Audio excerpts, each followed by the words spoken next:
Dalam nama Bapa dan Putra dan Roh Kudus. Amin. Shalom Alehim. Alehim shalom. Berjumpa lagi dengan saya pada perenungan pagi hari ini tanggal 27 Oktober 2021. Siapa yang diselamatkan? Bacaan liturgi hari ini diambil dari Roma 8 ayat 26 sampai dengan 30 dan Injil Lukas 13 ayat 22 sampai dengan 30. Saudara-saudaraku yang terkasih di dalam kasih Kristus, siapa yang akan diselamatkan? Atau dengan kata lain, siapa yang akan masuk surga? Tentu setiap orang akan menjawab agamanya yang akan diselamatkan, agamanya lah yang akan masuk surga.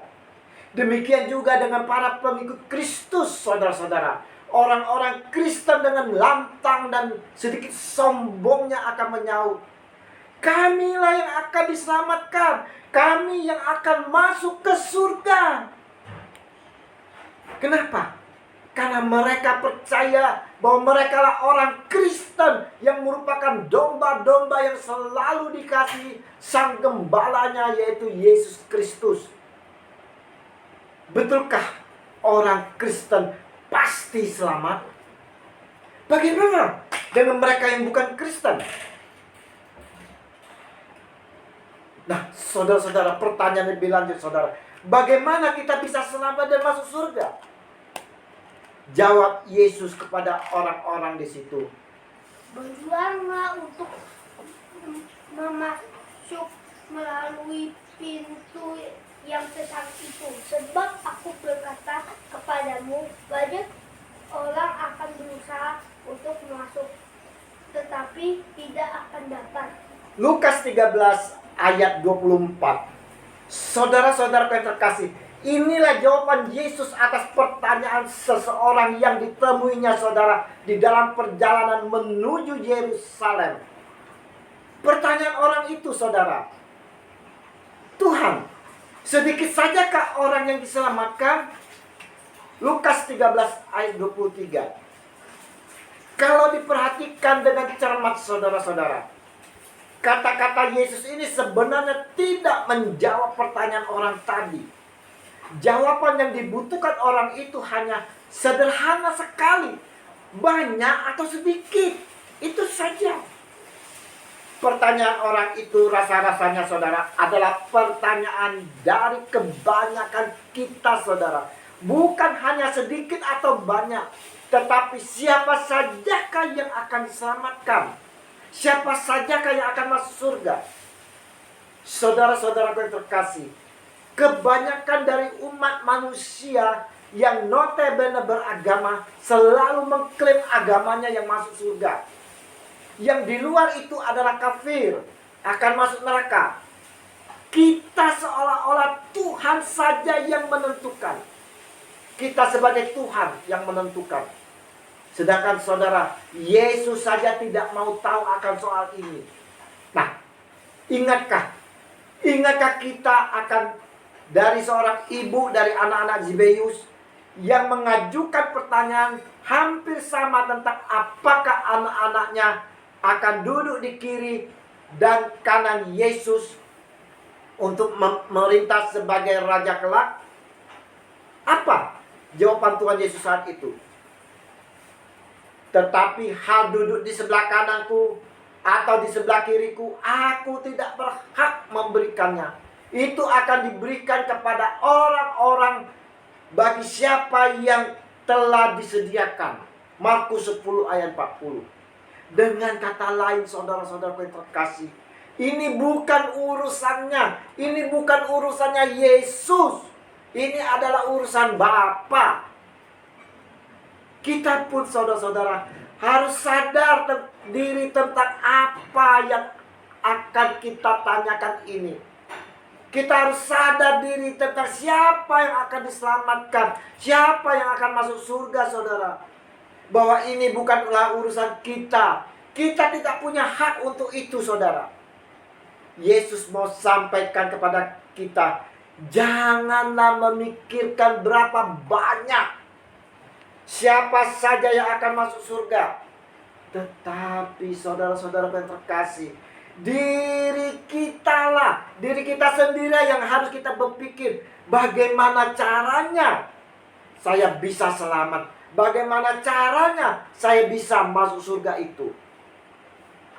Saudara-saudaraku yang terkasih, keselamatan itu adalah anugerah dari Allah Bapa bagi semua orang yang mengakui anaknya dan mengikuti jalannya, yaitu jalan kebenaran.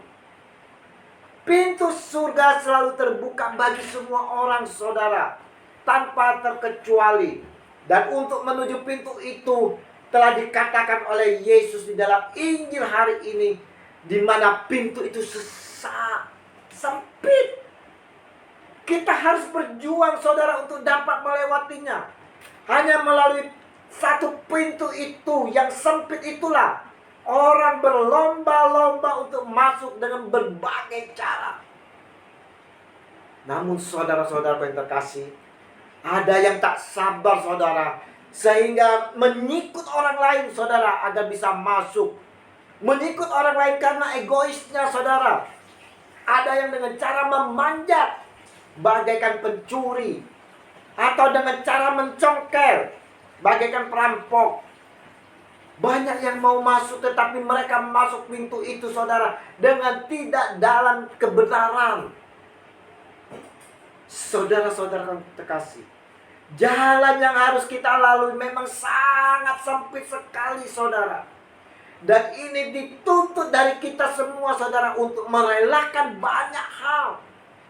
Rela melepaskan semua beban bawaan kita, keserakaan kita, keegoisan kita, kedengkian kita, kesenangan kita, kesukaan, kenikmatan, dan semuanya, saudara. Segalanya itu adalah dosa-dosa kita yang harus kita tinggalkan.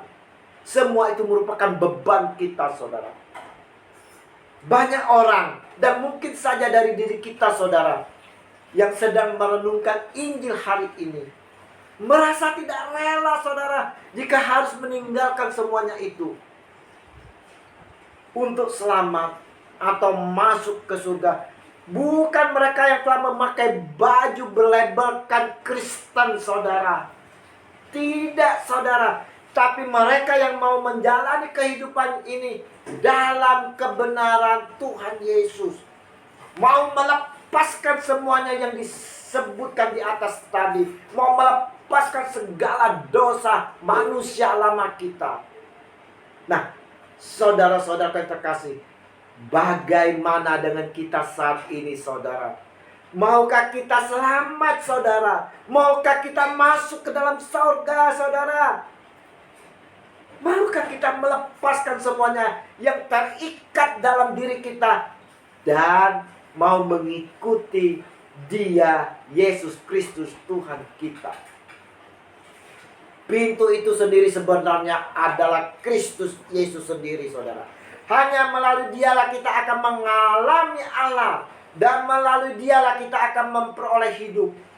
Maka saudara-saudara terkasih, bagi kita yang mau selamat, saudara, harus mengakui Dia adalah Tuhan Sang Juru Selamat.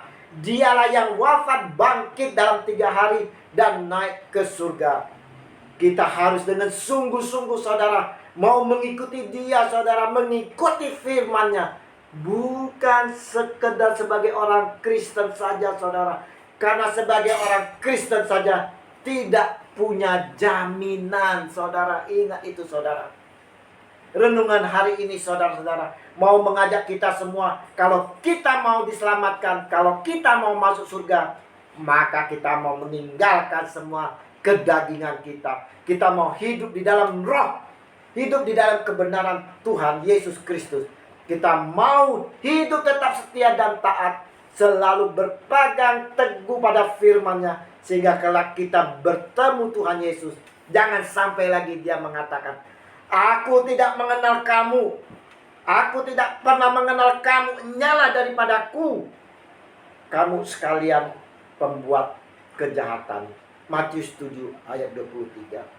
Mari saudara-saudara, kita mau selalu hidup di dalam kebenaran, sehingga kita mampu masuk melalui pintu yang sempit itu. Tuhan Yesus memberkati kita sekalian di mana saja kita berada. Amin. Dalam nama Bapa dan Putra dan Roh Kudus. Amin. Shalom Aleichem.